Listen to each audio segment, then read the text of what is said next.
Actually यही बड़ा काम होता है ना, घर से निकलना ना, ये वैराग्य है। शारीरिक संबंध इतना बलवान होता है ना, शरीर छोड़ देने का, घर छोड़ देने का बाद भी फिर देखो मन कहाँ लग जाता है।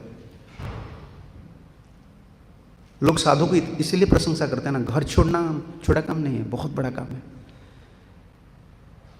इसमें वैराग्य, और ध्रुव महाराज को वही बता रहा है कि तुम घर छोड़ो और मेरा ऊपर निर्भर मत करो, डिपेंडेंस मेरा ऊपर मत रखो, भगवान के ऊपर रखो। गुरु जो आचार्य लोग होते हैं ना, वही भरोसा देते हैं। संसार में सब बोलते हैं ना, मेरा बाल बच्चा का हालत क्या होगा, मेरा हालत क्या होगा, सब सोचते हैं ना, सब लोग सोचते हैं।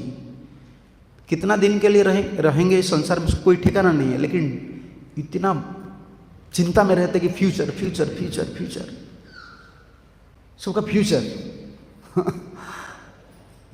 हम जो पढ़ाई करते थे उस समय तो हमको अंग्रेजी पता नहीं था, हमारे टीचर लोग बताते थे, हाँ, past already gun, future is uncertain, work on present. आज एक दिन भजन करके निभाओ, काल क्या होगा किसको पता है। कहावत है ना, काल का दर्शन होगा। काल कोई नहीं दर्शन किया है, तुम दर्शन किया हो क्या? बोलते हैं ना, काल मैं करूँगा, फिर काल आ जाएगा, फिर काल मैं करूँगा। वही काल काल बोलते बोलते काल की गाल में चला जाएंगे, वो दूसरा जो काल है उसका गाल में चला जाता है। लोग फ्यूचर कुछ नहीं सोचना नहीं चाहिए। जो लोग भविष्य भविष्य भविष्य चिंता करते हैं ना, ठीक नहीं। भविष्य हमारा भगवान है, गुरु है, गुरु और कृष्ण है। भविष्य की चिंता उन लोग का रहता है जो शरणागत में होते हैं। और हम लोग जैसे गुरु जी का चरण में शरण लिए है ना, जब दीक्षा लेते हैं ना, तो हम शरणागत हो। हमारा भविष्य कौन है? गुरु और कृष्ण, हमारा भविष्य यही। हम दूसरा किसको मानते? पैसा हो, कुछ भी हो, हम उनको फ्यूचर नहीं मानते हैं। कभी फ्यूचर नहीं मानते। तो गुरु और कृष्ण की जो इच्छा है उनको हम मानकर हम आगे चलते हैं। जो बैराग्य का बात मैं बोल रहा था ना, ध्रुव महाराज को बैरागी बना रहे हैं। उनका माँ जी बोलो तो घर से निकल जाओ। और हम लोग में क्या करता था उड़िया में जब बोलता हूँ, मैं बोलता हूँ, देखो हम लोग जब ब्रह्मचारी बने, कोई लगेज लेकर तो ज्वाइन किए हुआ कि नहीं, तुम्हारा बैग है, वीआईपी बैग है, कुछ भी लेकर हम आए हैं ना, कपड़ा वगैरह लेकर। ध्रुव महाराज कुछ नहीं, शरीर को लेकर गए। और माँ जी कभी नहीं बोले कि तुम जा रही हो, भोजन क्या करेंगे, मेरा लड़का है ना, सूखा रुखा कुछ ले जाओ। कभी नहीं सोचना चाहिए इसका में बहुत कुछ है, बहुत कुछ है, हम इधर आ जाता है ना। मैं कभी कभी बोलता हूँ ना, तुम एक नौकरी छोड़कर इधर एक नौकरी पकड़ने के लिए तुम आए हो क्या? कभी कभी भक्त लोग बोलते हैं ना, हम इतना छोड़ कर आए, छोड़ देते हैं, फिर पकड़ते क्यों? छोड़ दिया है ना, नौकरी छोड़े, सब पिता माता छोड़े, संसार छोड़े, अब कुछ पकड़ना नहीं है। पकड़ना है तो श्री गुरु चरण पद में, और कुछ नहीं पकड़ना है संसार में। हमको पैसा जरूरत नहीं, हमको पदवी, उच्च पदवी बोलते हैं ना, बहुत बड़ा पदवी मुझे कुछ जरूरत नहीं है। श्री गुरु चरण पद में निताय पद कमल कोटि चंद्र सुशीतल, गुरु जी का चरण को ध्यान करना है। हम लोग ध्यान नहीं करते, गुरु जी का चरण ध्यान करते हैं हम। ध्यान करना, जब बैठते हैं ना, कभी संसार का दुख आ जाता है, संसार से कुछ दुख आ जाता है, मन में मन प्रसन्न नहीं होता है, तब तो गुरु जी को स्मरण करना चाहिए ना। भगवत स्मरण तब पकता है, समझ रहे हैं ना, स्वाद आता है जब गुरु जी का स्मरण होता है। भक्ति सिद्धांत सरस्वती ठाकुर का ये सिद्धांत है, जिन लोगों का गुरु दर्शन नहीं होता है उन लोगों का कृष्ण दर्शन कभी नहीं होता। इधर मदन मोहन जी है ना, अब आ रहे मदन मोहन को दर्शन करें, क्या मदन मोहन दर्शन करें? मदन मोहन आपका है क्या? तो महाराज श्री का है। शक्ति सामर्थ्य उनका प्रेम देकर, तो आप जहाँ आप जाते हो ना, जैसे हम जाएंगे मदन मोहन जो है करौली में, तो सनातन को स्मरण करना चाहिए। हम लोग का परंपरा की भावना यही है। ये शिक्षा नहीं, ये प्राण है। जिन लोग का गुरु दर्शन नहीं होता उन लोग का कृष्ण दर्शन कभी नहीं होता, होगा नहीं।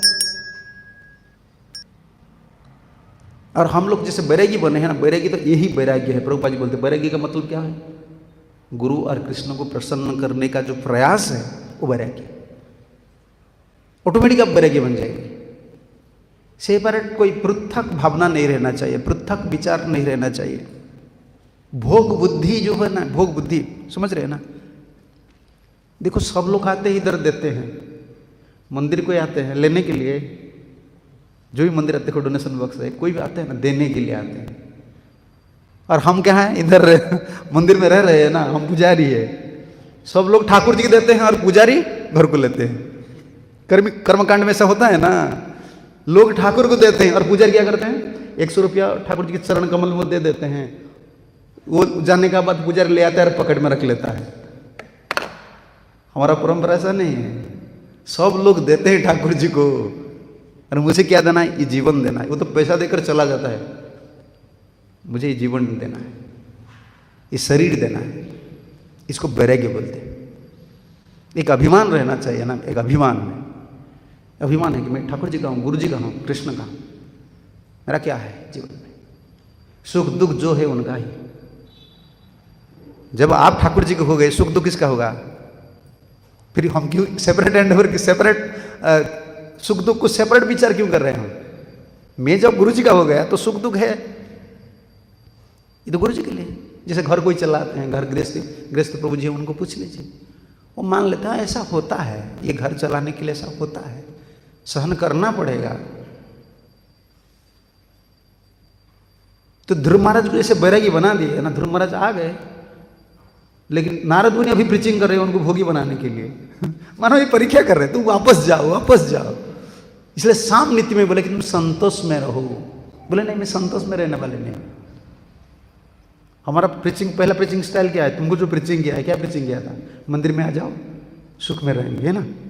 तुम जो आता सुख इधर है क्या? 4 बजे जगना है, अथॉरिटी इतना बोलते हैं, ये करना है वो करना है।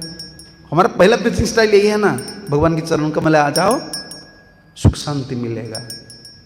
लेकिन हमको ये पॉइंट पता नहीं कि भगवान की चरण कमल हम आए हैं ना सुख देने के लिए, सुख देने के लिए हम आए हैं। भगवान को सुख दे देंगे तो आपको सुख मिल जाएगा। लेकिन हमारा फास्ट प्रीचिंग क्या है? कोई टेंशन नहीं, मंदिर में आ जाओ, आराम से रहेंगे। तो अब इधर जब आ जाता है तो बोलते क्या आराम है, इधर तो सब लोग टाइट लगाते हैं, सब लोग टाइट लगाते हैं, आराम क्या है? ये जो आइडिया है ना, ये बहुत दिन तक रहता है। नहीं रहता है क्या? रह जाता है ना। क्या सुख है, सब लोग बोलते हैं। बाबा जी लोग का बोली तो गोली से भी ताकत वाले हैं। बाबा जी लोग भक्ति सिद्धांत सरस्वती ठाकुर कहा करते हैं ना, जो आश्रमवासी है, जो आश्रम से सेवा करने का उनका इच्छा है, गुरु जी का सेवा करने का इच्छा है, उनका एक क्वालिफिकेशन होना चाहिए आश्रम में रहने के लिए। एक बाबा जी लोग जो बोलते हैं ना, उसको थोड़ा सहन लो। वो थोड़ा 5 मिनट के लिए बोलेंगे। अगर इसको तुम नहीं सह सकते हो ना, तुम साधु नहीं बन सकते हो। उनका अंतर बहुत कोमल है, लेकिन जब बोलते हैं ना, गोली से भी ताकत लगाकर बोलते हैं। इसको सहन करना है। साधु बनने के लिए इतना ही क्वालिफिकेशन चाहिए।